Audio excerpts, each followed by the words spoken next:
amepigia upato ushirikiano wake na kiongozi wa chama cha KANU Gideon Moi katika kaunti ya Baringo. Rais Ruto, ambaye ziara yake katika eneo la Bonde la Ufa iliingia siku ya pili hapo jana, akisema lengo la ushirikiano wake na Moi ni kuunganisha Wakenya, huku akiwaomba wakazi wa Baringo kumpigia kura Vincent Chemutei kama seneta katika uchaguzi mdogo mwezi ujao. Apollo Kamau na mengi zaidi.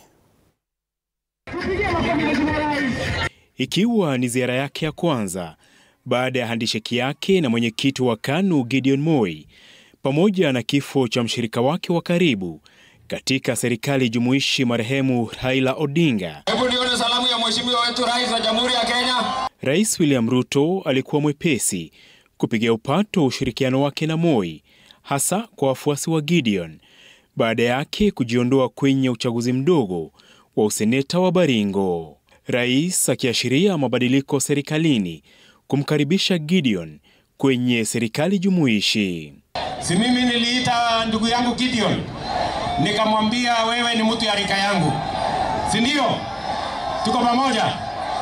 Nikauliza Gideon kwa heshima, na Gideon naye akaniheshimu, akaniambia wacha tuungane, tuachie hawa vijana waendelee na kazi, mimi na Gideon tutapangana tukisonga mbele.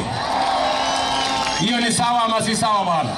Rais Ruto, ambaye ziara yake eneo la Bonde la Ufa iliingia siku ya pili baada ya kuzuru kaunti ya Nakuru, akichukua nafasi hiyo kumfanyia kampeni mwaniaji wa UDA Vincent Chemutei. Wapi kura ya Chemutei hapa, nione kura ya Chemutei kule. Baringo hoye. Nikisimama hapa leo, niko na kibali ya Mwenyezi Mungu, niko na kibali ya wananchi wa Baringo, na niko na kibali ya Excellency the President of the Republic of Kenya. Sio ni magofi jameni.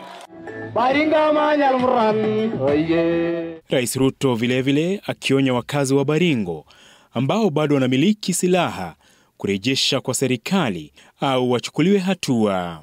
Hakuna mjadala kama wewe uko na bunduki ambayo sio halali, ambayo hauna leseni, na hiyo bunduki inatumika kinyume ya sheria, hiyo bunduki urudishe mapema tafadhali, kwa sababu ukingoja tutakufikia.